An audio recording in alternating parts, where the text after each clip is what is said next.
you are. Hi, how are you? Hi, Miko. How are you? I'm doing okay. Happy holidays, Miko. Happy holidays. We're almost there.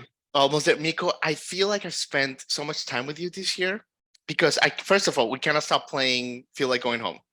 Number Yes. one. We saw you during John Prine's week.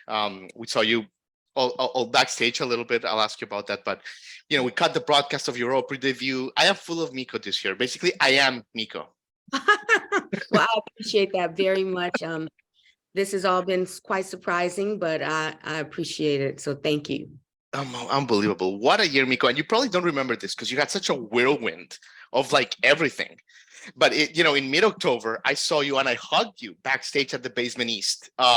During that John Prine celebration, Fiona was next to you, and the entire community was just showering you with love and appreciation. And you were releasing an album that week, and you played the Opry that same week, 2 standing ovations. I mean, I remember that. I remember that. It's all been a lot. Do you remember that week? I mean, when I was thinking about that, like, wow, what a cloud 9 of gratitude that you must have been. How, Miko? I was in all my feels. Like, I could not even talk to anyone without welling up with tears.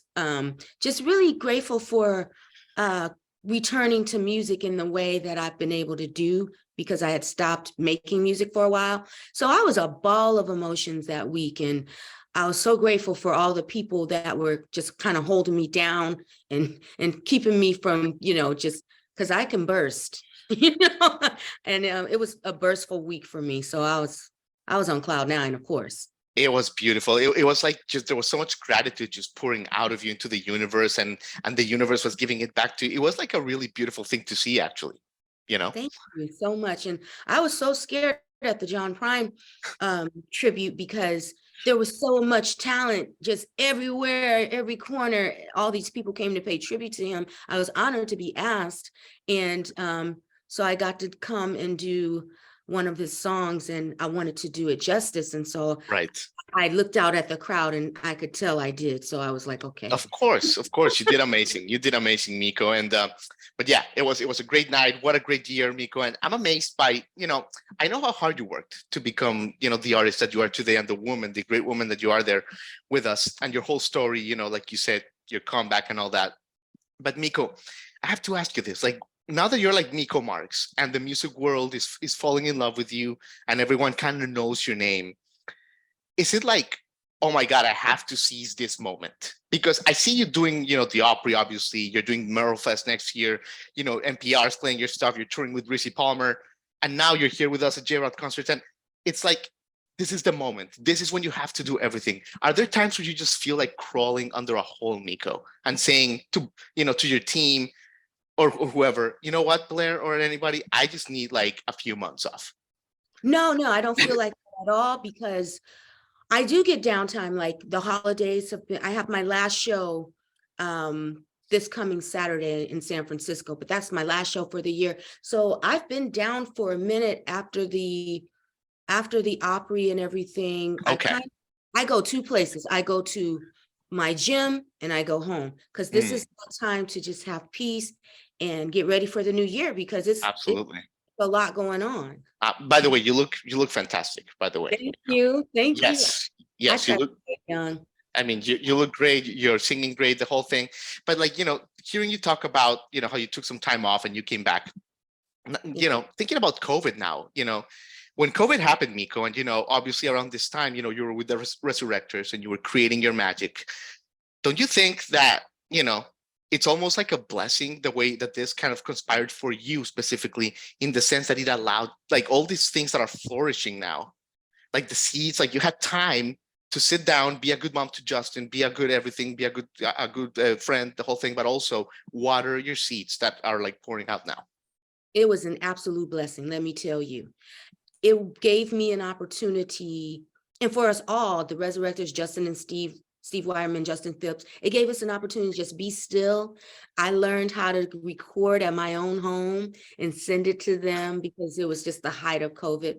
And they said, congratulations, you're an engineer now. I'm like, no, I'm not. But they were like, you did something. And I learned a lot. but it gave people the chance to sit still too and actually listen to the music.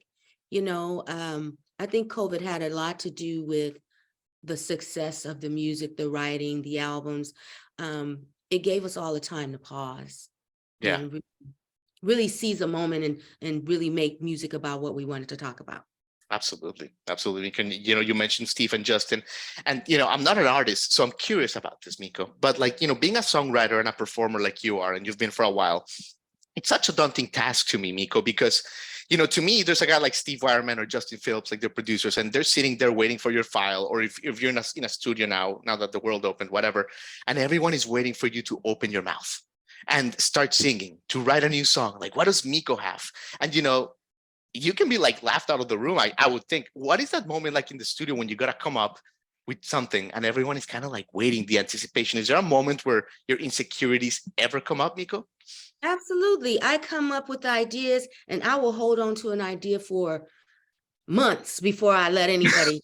I mean, the insecurities are definitely there, but with Red Tone, Justin and Steve, it's like you can have two words and a little melody, and they can build off of that. And we will make a song. It's just so much more easier and organic with them because we go back so far.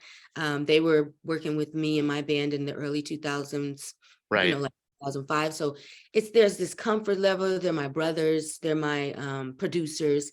And so it doesn't matter. It could be like, and then it'll be like, next thing you know, the has a beat, and then it's got these horns, and then it's got this harmonic. Amazing. Yeah. Unbelievable, Miko. Unbelievable. What a great synergy. What a great synergy. And Miko, I was watching the other day an interview with Rick Rubin, the producer that also lives in the West Coast. And he said, if I'm going to give advice to any young songwriter out there, you can only please yourself, is what he said. Basically, he said, if you try to go after an audience, to please an audience, you're never going to be successful. You got to just do it for yourself, even if that means getting a day job so you can play this music. But as soon as you start trying to please an audience, basically all you can do is like what you hear, or else it's not going to work. Do you subscribe to that a little bit, Miko? Is that pretty much accurate? Absolutely. My whole motto is to speak my truth and just pour my soul out to the universe. And if somebody feels in it, it touches them and it resonates, then I've done my job. I made them think, I made them feel. And so my thing is to just be truly authentically myself and just give it and then do what they will with it. And it's been well received, but I'm often so emotional on stage because I'm just going through so much growth right now. Yeah. So when I sing a song, I sing it like it's the last song I'm singing forever. And that's the kind of thing I want to leave the audience with. And I'm spent afterwards, but I know that I gave them my truth. It is amazing, Miko. Now that you mention it, it's true. Obviously we see shows every day here in Nashville and around the country, but the connection that you have to the audiences, I've never seen anything like it. It is the most authentic, pure, beautiful thing ever. And now that I'm talking to you, it makes complete sense. You're just a light and you're just love and authenticity. So it's great. Everything makes sense, Miko. And on social media, actually, you do a pretty good job too. You do a pretty good balance, Miko. But I'm curious, to be an artist in the 70s, for example, maybe 60s or 70s, it was kind of like this mystery, Miko. Like, all you had to do was put out some music and you go out on tour. Today, I see the difference. Now you got to share. I miss those days so much. I know. I was gonna ask you. Like, now you gotta show people you're in the studio, totally accessible. Don't you fantasize about those days? I miss those days, and my followers don't really reflect the way the music has been received. I have very little followers, and I don't understand it, but I can understand it from this generational mind that goes back into the 80s. So I like it to a degree, but I miss the days of Bob Dylan just putting a record out or doing a concert, not saying one word to the audience and leaving. I miss those days. He would perform and go. That was it. Absolutely. And the mystery of it, I do miss, but I also enjoy seeing people's progress and the growth and seeing what it took for them to get from point A to B. I'm a mixed bag on it, but if you haven't followed Miko Marks, please go out there and follow me. I need you. Because apparently it matters. Oh yeah, there's still a few seats left on the Miko train. Not many though. Not many, because this train is taking off. I got my ticket already. I don't know what you about you all, Miko. Oh my God, Miko, I could talk to you for 17 hours. So let me just ask you a couple more questions because you're a light. Let me ask you about your team. And it's amazing that your producers, you've worked with them for so many years. But I'm thinking right now of, like, I don't know, Blair, for example, who's like your manager, like, and your team and all this. And people that have been with you for a long time, and there's like a loyalty that doesn't exist in this business, Miko.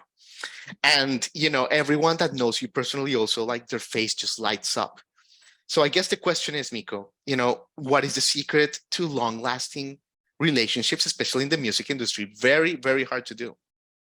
I don't know what the secret is. I am at an age and a time in my life where I just lay it all out on the table. I don't Mm, have an agenda. I don't have any next move down the line. And so my team, I've been blessed with Blair as a manager, Brooklyn Basement as my team, Red Tone Records. And then I got into CMT's Next Women of Country, which was a absolutely. huge blessing. Then M Theory, who works alongside CMT's Next Women of Country. So all these little angels and building blocks have been coming to help prop me up, and I'm so grateful for them. So I can't be but authentic and true with them, and it resonates. We have something special.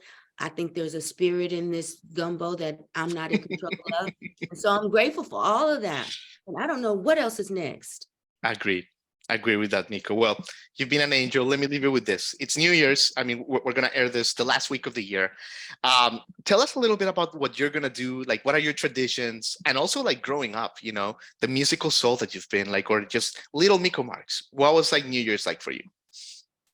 Little Miko Marks is gonna make some beans and greens and let them Mm. slow cook all day. Ah, Put a ham hock in there, and she's going to take it to her friend's house and have a nice, small, intimate gathering where everybody brings something, maybe sing a few songs, maybe amazing. write one, and do some journaling about gratitude and not necessarily New Year's resolutions, but goals, Absolutely.